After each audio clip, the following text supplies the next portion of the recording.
Ok, chẳng nơi không bị đầu nâng dương nâng thua gà sọc giá tẹo tầng tầng nâng films. Ok, types of films. Types of films ដែលមានន័យថាប្រភេទភាពយន្តអូខេប្រភេទភាពយន្តចឹងចំពោះខ្សែភាពយន្តគឺមានច្រើនប្រភេទហើយនៅពេលដែលយើងស្គាល់ពីប្រភេទវានៅពេលដែលយើងមើលទៅយើងដឹងថាភាពយន្តហ្នឹងវាជាប្រភេទណាមួយចឹងណាអូខេហើយឡើយនេះបញ្ជាក់ផងដែរគឺ film គឺវាស្មើគ្នាទៅនឹង movie អូខេដែល film ជា British English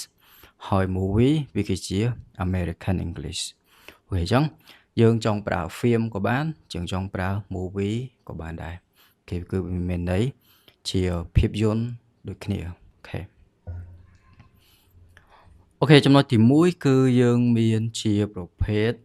western movieអូខេពាក្យថា western movie គឺសំដៅទៅលើភាពយន្តភាគខាងលិចអូខេ western ណាមានន័យថាភាគខាងលិចចឹងប្រភេទភាពយន្តបែបហ្នឹងគឺជាប្រភេទភាពយន្តដែលភាគច្រើនគឺលេងនៅប្រទេសសហរដ្ឋអាមេរិកហើយភាពយន្តហ្នឹងគឺនិយាយអំពីសម័យកាលនៅសតវត្សទី19អូខេដែលមានជា cowboy អីជាដើមអូខេចឹងដូចយើងមើលឃើញរូបចឹងប្រភេទ movie ដែលមានពាក់មួកជីកសេះហើយមានកាភ្លើងខ្លីបែបហ្នឹងអាហ្នឹងហៅថា western movie ហើយគេជាប្រភេទរឿងភាគខាងលិចចឹងណាអូខេចឹង a western movie អូខេចឹងហើយបន្ទាប់គឺយើងមាន cartoon អូខេយើងអាចនិយាយថា cartoon ឬក៏ cartoon film អូខេអញ្ចឹងយើងប្រើ cartoon ទៅទេក៏បាន cartoon film ក៏បានដែរឬក៏ cartoon movie ក៏បានដែរគេដែលមានន័យជាភាសាខ្មែរគឺភាពយន្តគំនូរជីវចលអូខេអញ្ចឹងណាដែលខ្មែរយើងតែនិយាយថាកតុកតាអញ្ចឹងអាហ្នឹងពាក្យបច្ចេកទេសគឺគំនូរជីវចលអូខេអញ្ចឹងហើយអញ្ចឹងភាសាអង់គ្លេសគឺ cartoon អញ្ចឹងហើយហើយបញ្ជាក់ផងដែរពាក្យ cartoon គឺយើងស្កត់សលេងទៅលើព្យញ្ញទី2គឺ tone អញ្ចឹងណាយើងនិយាយថា cartoon អូខេអញ្ចឹងហើយអញ្ចឹងយើង stress ទៅលើព្យញ្ញទី2អូខេអញ្ចឹងវាជាប្រភេទភាពយន្តគំនូរជីវចលដែលនិយាយអំពីតុក្កតាអូខេដែលក្មេងៗភាគច្រើនគឺចូលចិត្តប្រភេទ cartoon ហ្នឹងហើយអូខេ movie បន្ទាប់គឺយើងមានជាប្រភេទ horror គេយើងនិយាយថា horror film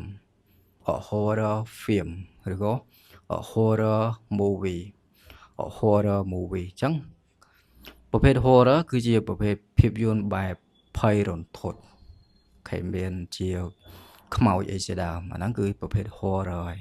អូខេអញ្ចឹងបញ្ជាក់ផងដែរការបញ្ចេញសំឡេងពាក្យហ្នឹងគឺយើងបញ្ចេញសំឡេងថា horror អូខេអញ្ចឹងមានបើយើងអត់ដឹងពីការបញ្ចេញសំឡេងទេយើងអាចនឹងបញ្ចេញសំឡេងខុសចំពោះពាក្យហ្នឹងណាអូខេអញ្ចឹងយើងនិយាយថា horror អូខេអញ្ចឹង horror ឬក៏ horror film អូខេ horror movie អូខេអញ្ចឹងហើយអូខេប្រភេទភាពយន្តបន្តគឺយើងមាន comedy អូខេcomedy អញ្ចឹង comedy គឺជាប្រភេទខ្សែភាពយន្តកំ pl ែងគេបែបកំ pl ែងអាហ្នឹងគេថា comedy ហើយ comedy អូខេអញ្ចឹងហើយបញ្ជាក់ផងដែរពាក្យ comedy ក៏បញ្ចេញសំឡេងបានពីរប្រភេទដែរគឺយើងអាចបញ្ចេញសំឡេង comedy ឬក៏ comedy អូខេអញ្ចឹង com ក៏បាន com ក៏បានដែល comedy វាជា British English ហើយ comedy វាគឺជា American English អញ្ចឹងណាវាអញ្ចឹង comedy គេជាប្រភេទភាពយន្តកំ pl ែងអញ្ចឹងហើយអូខេបន្ទាប់គឺយើងមាន thriller អូខេ thriller ដែល thriller ហ្នឹងគឺជាប្រភេទរឿងរន្ធត់ចិត្តណាគេវាស្តីងគ្នាទៅនឹង horror ទេប៉ុន្តែ horror វាលក្ខណៈថាជាប្រភេទខ្មោច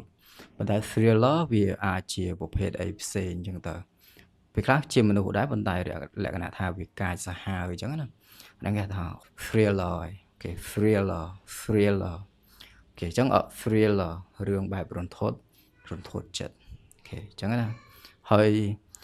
ជាបបិសោតដែរចំពោះខ្ញុំគឺមិនសូវជាចូលចិត្តប្រភេទ thriller ឬក៏ horror ប្រហែលទេ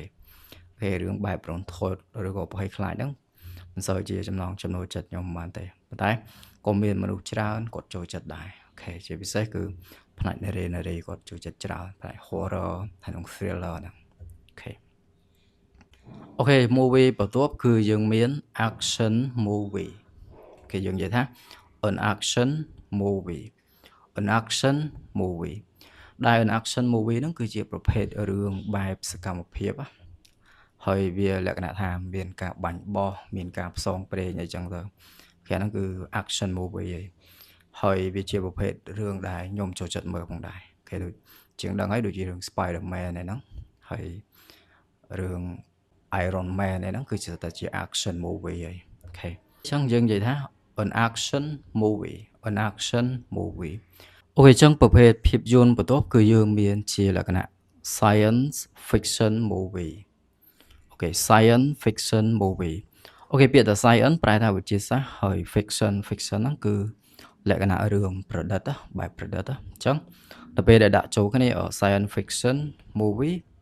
គឺមានន័យថាភាពយន្តបែបវិទ្យាសាស្ត្រប្រឌិត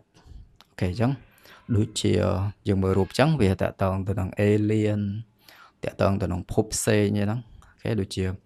Star Wars គេ Star Wars movie ហ្នឹងគឺសិតតែជា science fiction ហើយបញ្ជាក់ផងដែរក្នុងរឿងមួយគឺប្រហែលជាអាចនឹងលាយឡំគ្នាខ្លះវាប្រភេទជា action ខ្លះវាប្រភេទជា science fiction ខ្លះអីចឹងទៅគេវាអាចច្រឡំវាមានច្រើនប្រភេទនៅក្នុងរឿងមួយចឹងណាអូខេភាពយន្តបន្ទាប់គឺយើងមានmusical អូខេយើងដឹងហើយ music គឺតន្ត្រីហើយ musical គឺជាភាពយន្តបែបតន្ត្រីគេមានន័យថារឿងហ្នឹងគេប្រើចម្រៀងដើម្បីរៀបរាប់ពីសាច់រឿងអាហ្នឹងគឺគេថា musical ហើយអូខេអញ្ចឹងយើងអាចនិយាយបានថា musical ក៏បាន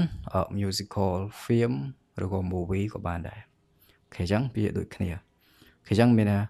ភាពយន្តតន្ត្រីអូខេអញ្ចឹងហើយអូខេបន្ទាប់គឺយើងមានromantic comedy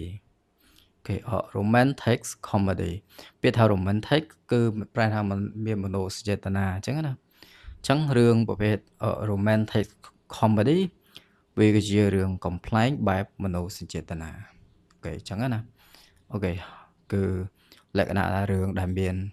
នៅមនោសញ្ចេតនាស្នេហាអីចឹងអាហ្នឹងគេថា romantic movie ហីអូខេហើយវាមានកំប្លែងនិយាយឡំគ្នាអញ្ចឹងអូខេអញ្ចឹងបានគេដាក់ថា romantic comedy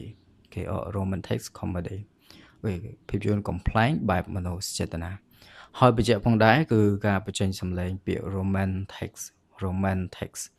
គឺយើងត្រូវសកត់សំឡេងទៅលើព្យាង្គទី2អូខេអញ្ចឹង romantic គឺយើងស្កត់សំឡេងទៅលើពាក្យ man អញ្ចឹងណាគេអញ្ចឹង romantic អញ្ចឹងហើយអូខេ movie ប្រភេទ movie បន្ទាប់គឺយើងមាន anime អូខេ anime